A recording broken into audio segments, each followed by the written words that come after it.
It's a small question, but a very important question. I dealt this topic sometime back, probably a couple of years back. We are not doing the topic in its full essence, but we are just taking a part of it. And it is about God telling no to something that we ask. As human as we are, nobody likes to listen to a no. Tell me honestly, including myself. Right? We always want to hear a yes. And we also know, from a very practical standpoint, not everything we get a nod, be it at home or at work or anywhere. If anything that we ask, if we receive, life doesn't work that way. And it is more related to prayer than anything else. That if you remember, God answers prayer, there is no doubt about it. And the answer is in one of the three ways. The first one, which we all like, is whatever we ask is given. Wonderful. That is yes. The second one, we kind of are okay to adjust. Not for a longer period, but for some short period. And that is, you wait. Supposing you're calling somebody and they put you on hold. It does happen. The person you are calling is busy, so you are kept on what? Hold. So please don't hang up. We will come back or whatever. This message keeps coming. And I am sure you probably wait for 10 seconds, 15, 20, 30. If it is important, maybe 1 minute. And 99.9% we, that is called hanging up on the other person, right? Pardon me for using that word, but that is what it is. And many a times, if God puts us on hold, we probably are hanging up on Him, right? The third one is a difficult one. He is telling directly, outright, that this request is shot down.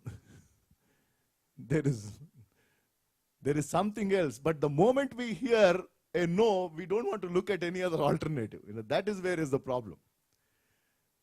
Because I'm mentally prepared only to hear a yes or wait. I'm not mentally prepared to hear a no. And I'm not willing to accept a no. And this happened with a great child of God in the Bible. And somebody who received such a great compliment, and the compliment is, he is someone who is according to the heart of God. It's amazing. You know who it is? Wonderful. Somebody told it. Tell it loudly. David. A man according to the heart of God. It's amazing. It's a beautiful testimony. And such a person. And Jesus Christ came through the lineage of who? I'm sure you know. He is called son of Peter Samuel. I'm sorry. Jesus is called the son of David. Right? If you go to the family tree of Jesus Christ, it traces back to King David. So Jesus came to this world through that lineage. But yet, and what David asked was not something for his own selfish interest. What David asked was not something to, really show to the world that who he is. What David asked was very much scriptural. What David asked was something that anybody would want to do. But God said, this is not going to happen. So for somebody like that, I'm telling you, disappointment is a small word as far as I am concerned. It is like you are heartbroken, Disappointment probably you can get over. But something that you desperately wanted to do, that probably is the dream of your life, so to say, that you've been waiting for long, and then the answer is no. You walk into the hospital because, somebody who is dear to you has been complaining of severe stomach pain, and never such stomach pain has ever come. So it is something very serious to rush them to some super specialty. They do all kinds of tests and they come out, and you are a wonderful child of God. You've been praying and you fully believe that God is the miracle working God. But what you hear from the doctor is that your dear one, whoever that person may be, is on the final stage of cancer. He or she will not survive. It's an outright no. It's an outright no. Tell me honestly, won't you and I be shattered? Not just disappointed. We will be shattered. There are so many things I can go on telling. Let us just get into that instant in David's life and how David dealt when he heard no from God. And whenever we get into that situation, that this will help us. When we hear a no from God, we are okay with yes. Is there any problem? Nobody has a problem. You asked and you got it. But we know in life everything doesn't happen that way. And it is not good as well. More so as parents or whatever. We know that it doesn't happen like that way. And it is not good also. We don't mind waiting as well. The only issue is when my need, when my request is genuine, from my perspective. Please don't get me wrong. From my perspective, I feel there is nothing wrong in what I'm asking. There is nothing illogical in my asking. There is nothing selfish in my asking. From my perspective, I believe that what I am asking is what I rightly deserve. And God says, I'm not going to give this to you. Reason I don't know. But if that happens, it does happen. Reasons He knows. But my only question today is, or what we will all try to understand scripturally today is, if you and I get into these situations, then how are we supposed to respond? Because that is important to us. Because we are bound to hear a no from our Heavenly Father. And then we need to respond the way He wants us to respond. You know what was David's desire? It was a desire to build a temple for God. Don't you think it's a wonderful desire? Is there anything selfish, sir, in that? Are you with me? Are you hearing? That was his desire. And you know why he wanted to? We will go to this. You go home and read. It's a long chapter. It is replicated in two places. One is in 2 Samuel chapter 7. We'll look at that quickly just to break that thought into 2-3 aspects. And then again it's in 1 Chronicles chapter 17. So write it down somewhere or remember 2 Samuel 7th chapter and 1 Chronicles 17th chapter. We'll look at them in bits and pieces. And you will get an essence of, the whole thing, what we are trying to, meditate today. And so I'm calling this the big dream of David. There is nothing bigger. Because David already reached this stage. His enmity with Saul and all is over. All of that is over. He was running for his life. He was anointed as a king when he was a shepherd boy. Are you with me? We all know that story. But it took a long time for David actually to sit on that throne. And now, if you look at that situation, if you read a couple of chapters before, all his enemies are destroyed, and there is this wonderful peacetime, so to say. There is no war. Jerusalem is there, and they as Israel are united, and it is a wonderful time. And so David is grateful to God. David is grateful to God. Because by then they actually build a wonderful new palace for him. Let me just give you that part. It is in 2 Samuel 5th chapter 11th verse. 2 Samuel 5th chapter 11th verse. It is up there for us on the screen with the New International Version. Now, Hiram, king of Tyre, sent messengers to David along with cedar logs and carpenters and stone masons, and they built a palace for David. So David has got a new palace. Now we'll go into the chapter that we are going to meditate today, which is 7th chapter. 7th chapter verse 1. And we will read this.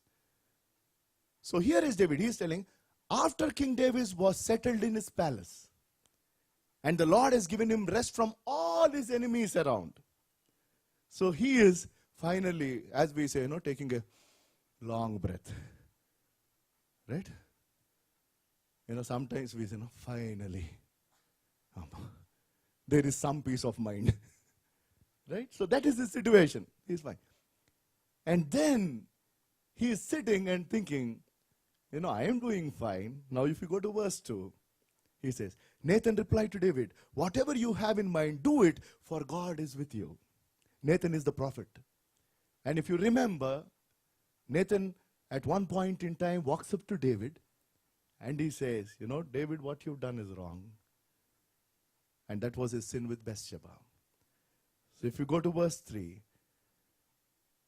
then the night the word of God came to Nathan saying, go tell my servant David, this is what the Lord says, you are not the one to build me a house to dwell in.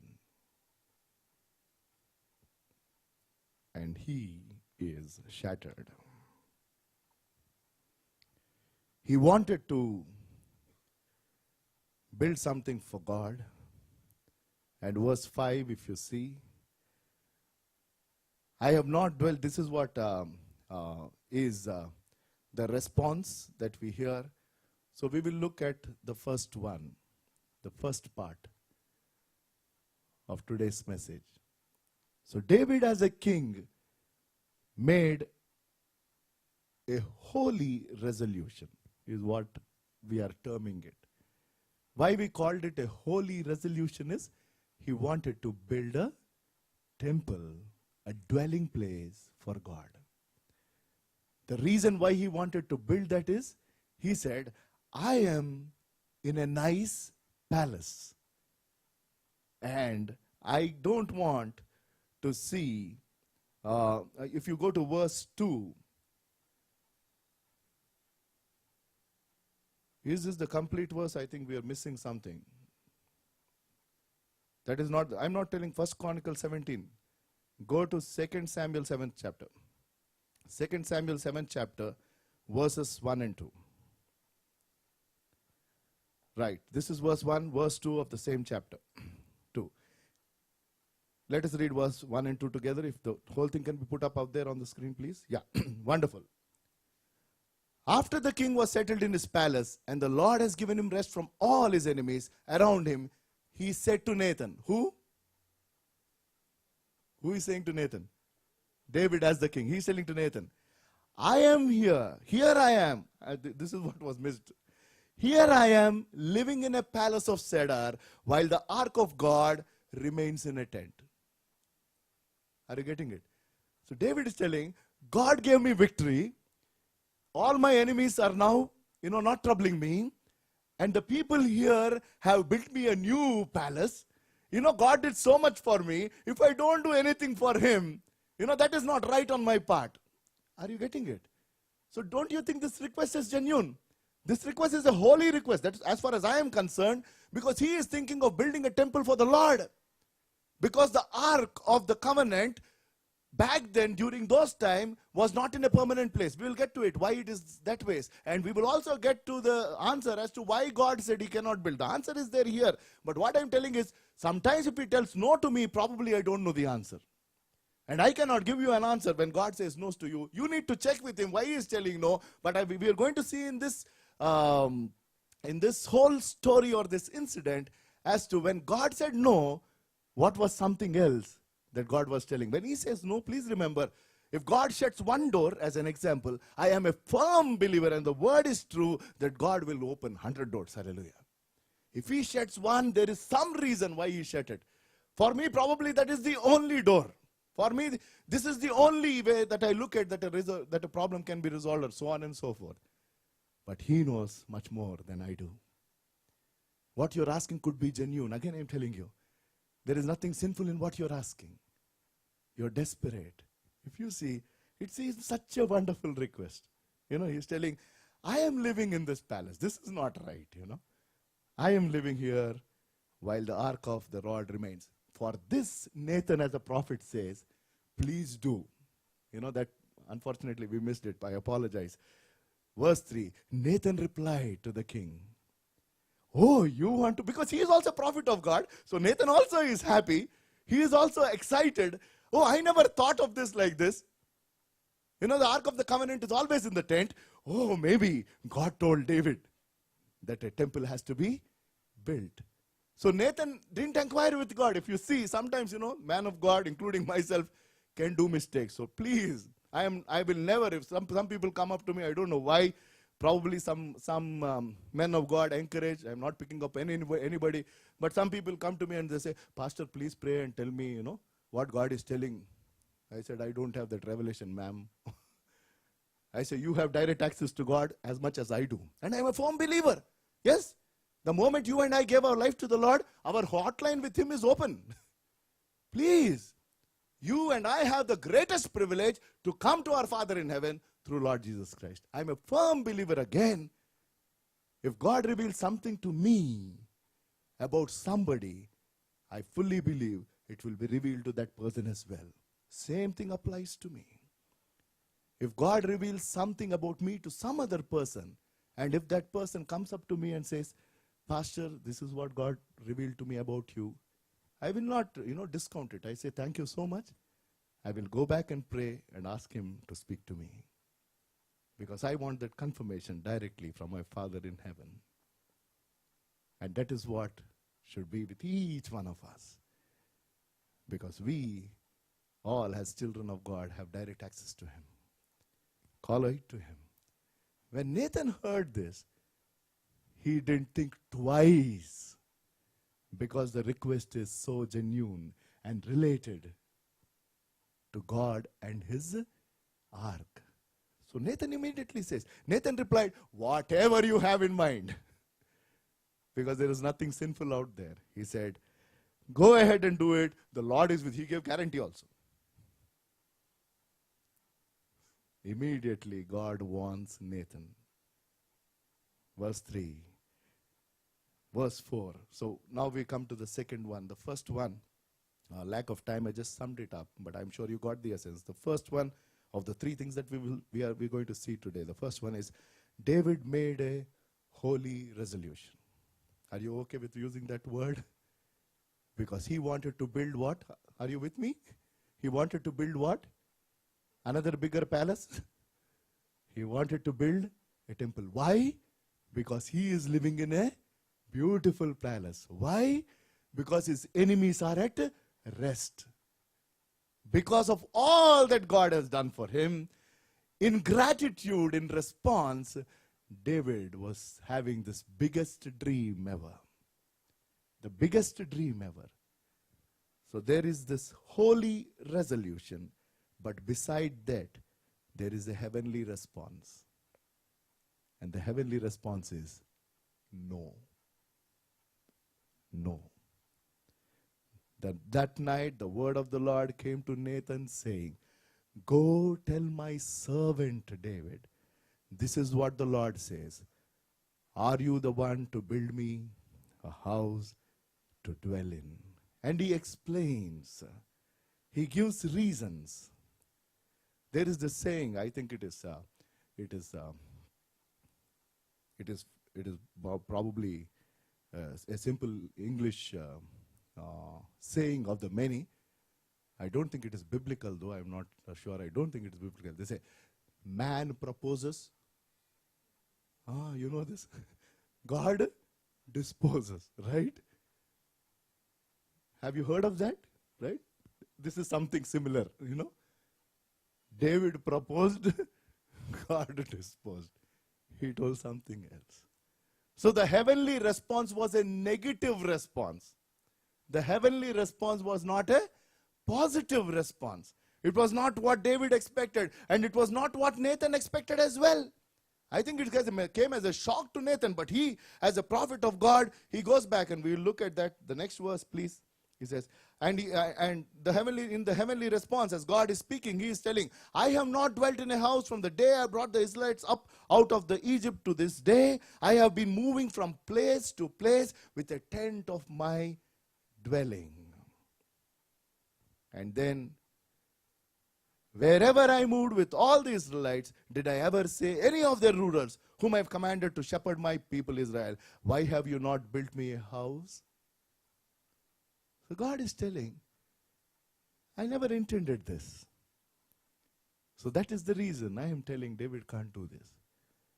But in the Old Testament, there are a couple of things. And one of the main reasons why David could not or was not permitted to build this is if you go to 1 Chronicles 22nd chapter. 1 Chronicles 22nd chapter verse 8.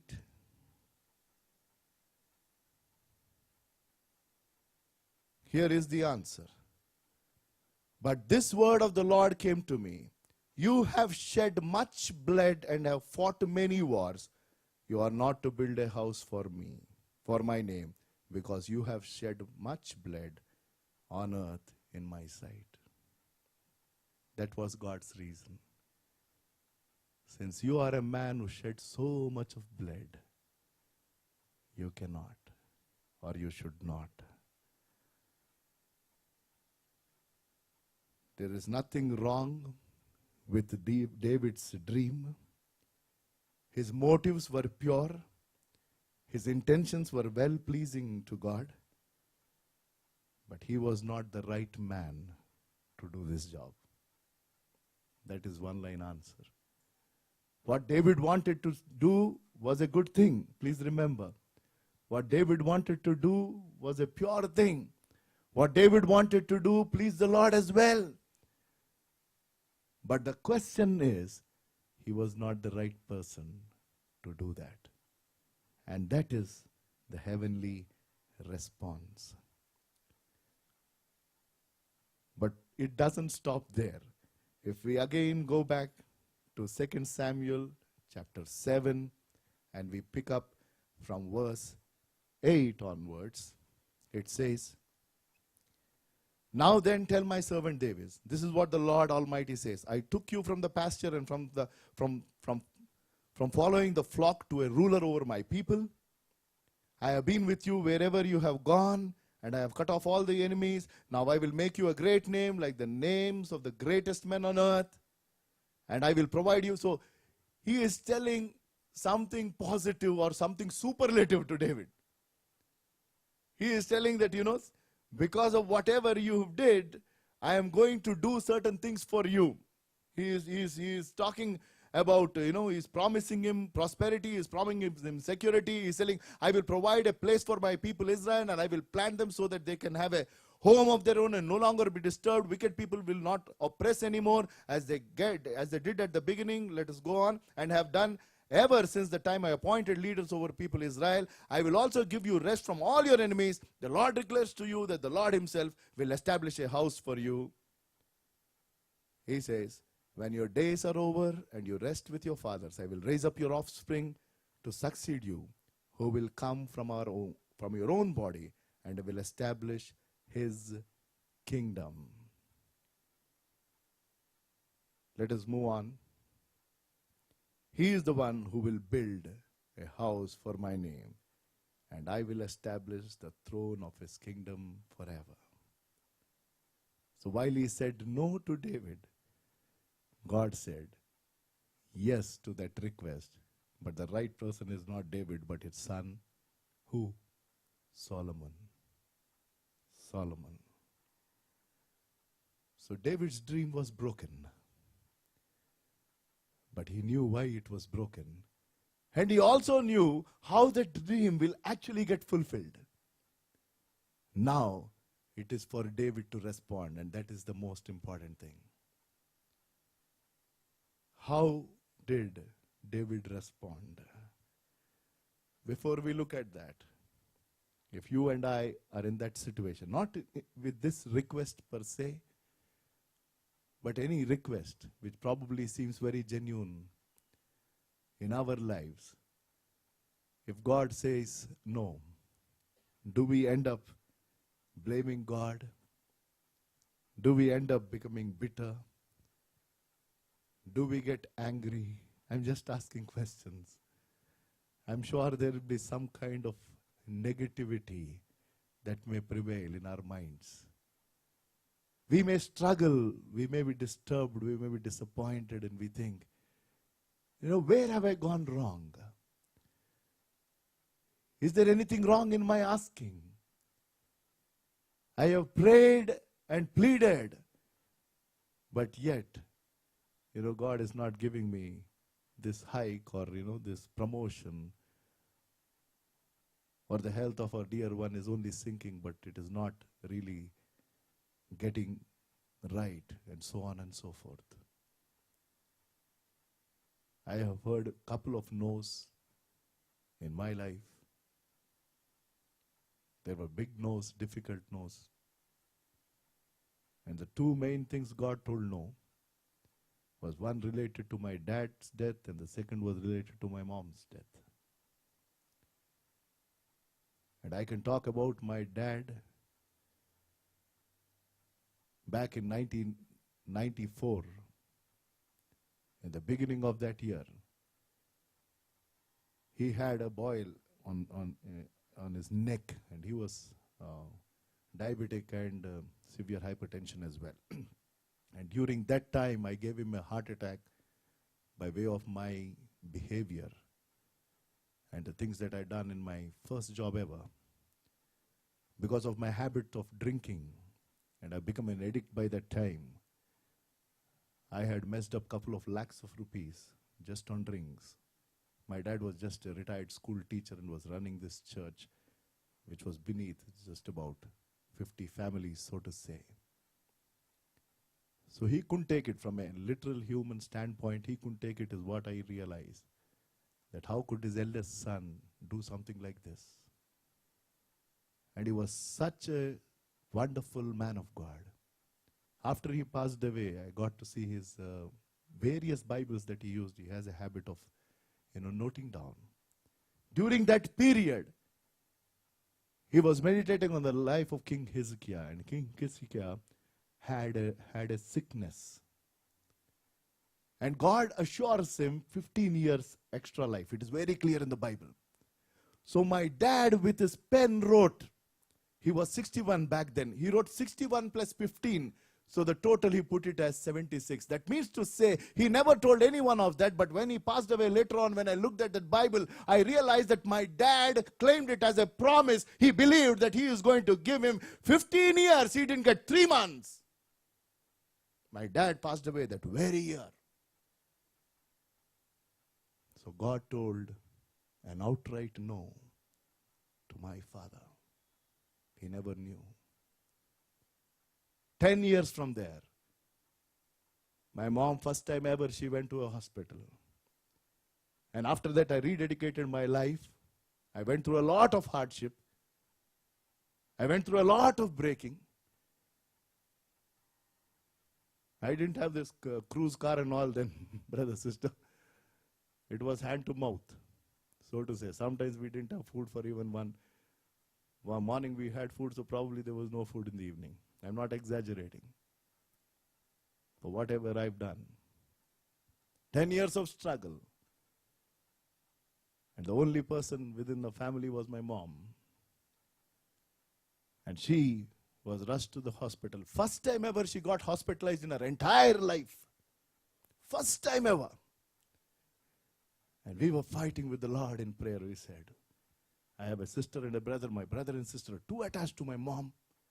My sister was so attached, and she was attached to my dad as well. So even now she cannot reconcile to the fact that, my dad passed away. It's been 19 years now. And she was in Denmark then. We were here. We rushed her to the hospital. She just collapsed in the hospital. And she went into a state of coma, and she passed away the 3rd day. Outright no. Outright no. Then how do you respond? You could get bitter. You could get angry.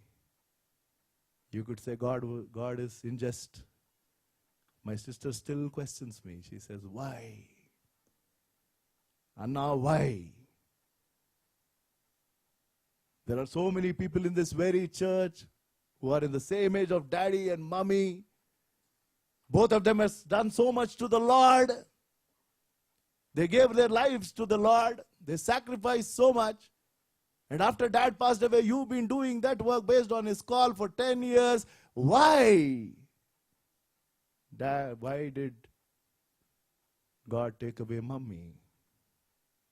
He could have kept her for some more time for us.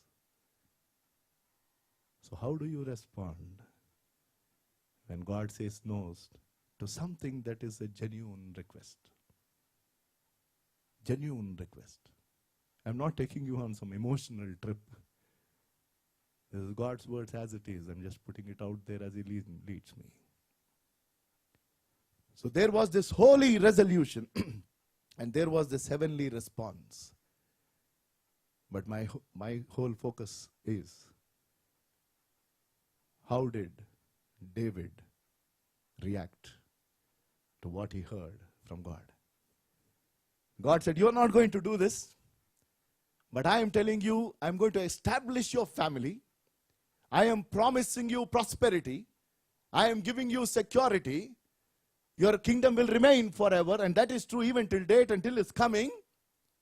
So he said, all of this, and the temple also will be built by your son, but not you.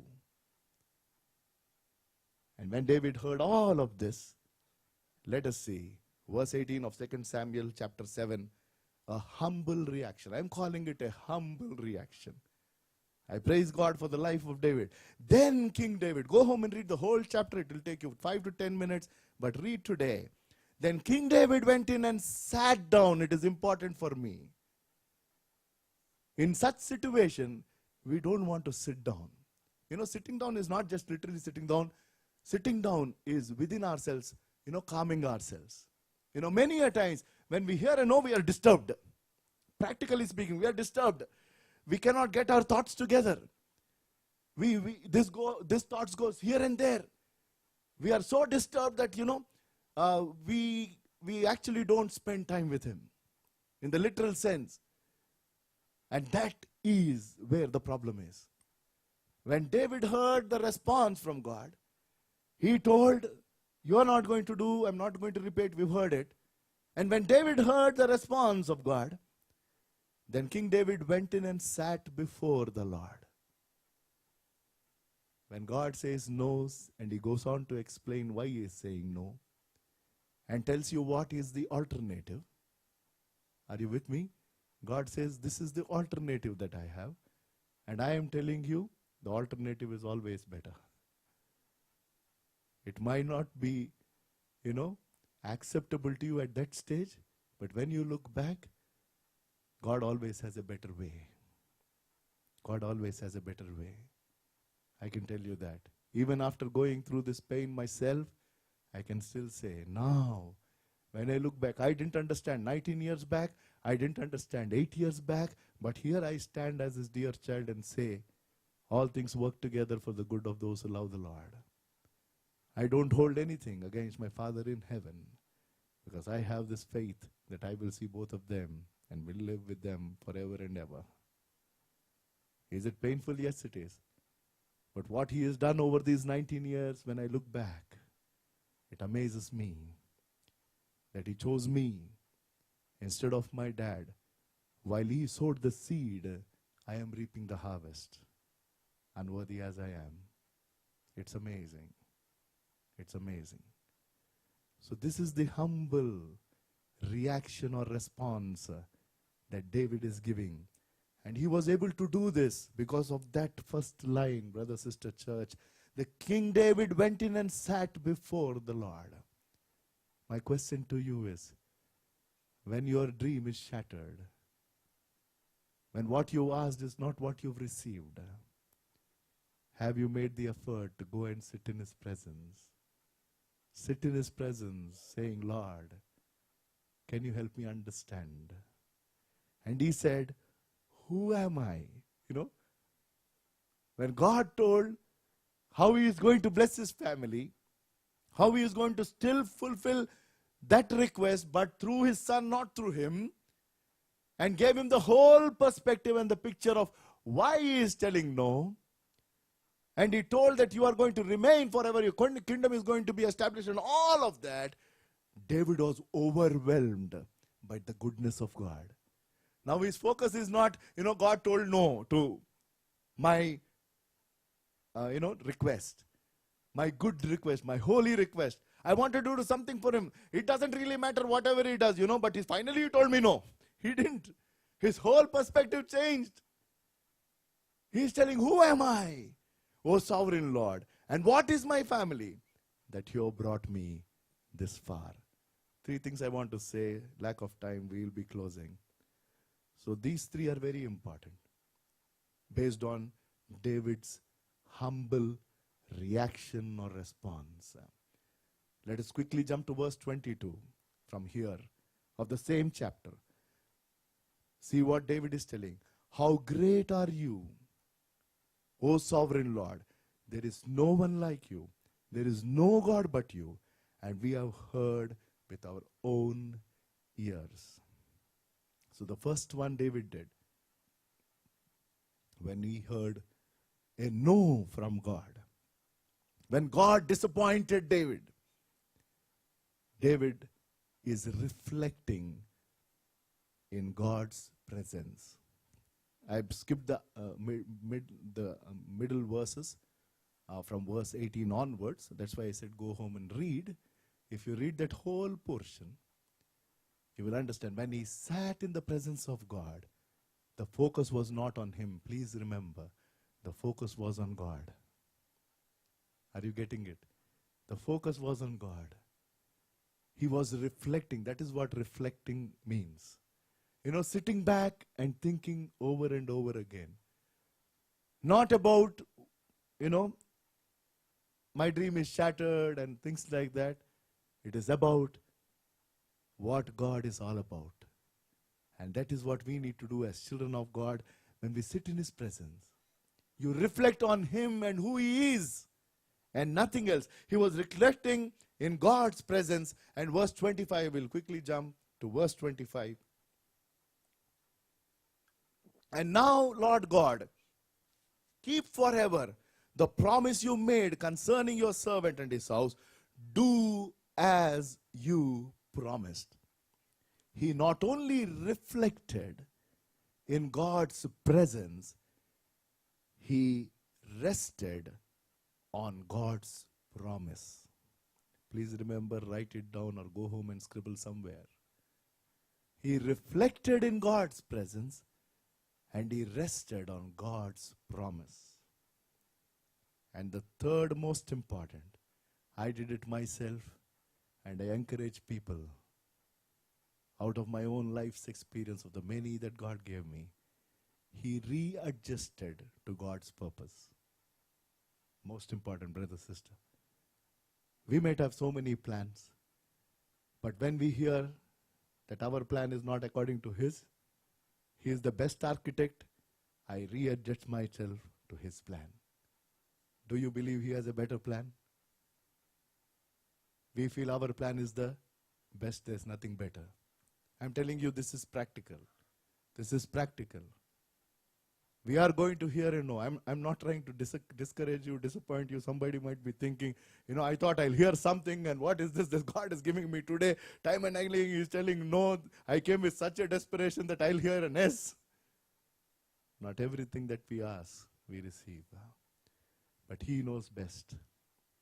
So reflect in His presence. Don't go here and there. Don't ask somebody else. Sit down in His presence. Sitting down is not that literal sitting down. Calm yourself. Shut everything out.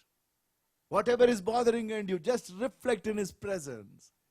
And then when God gives you certain promises, you rest on those promises. And when God reveals His purpose, which is not what you thought, you and I readjust. This is very important. David readjusted to God's purpose. But you know what the beauty is? The time is over. What David did was something, more. Now that he knows that he cannot build, he is not supposed to build, he knew that who is going to build? Are you with me? His son. So you know what he did?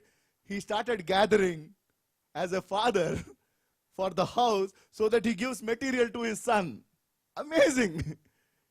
He knows his son is going to get the opportunity to build, so he is gathering for his son to do the work. First Chronicles chapter 29 verse 2.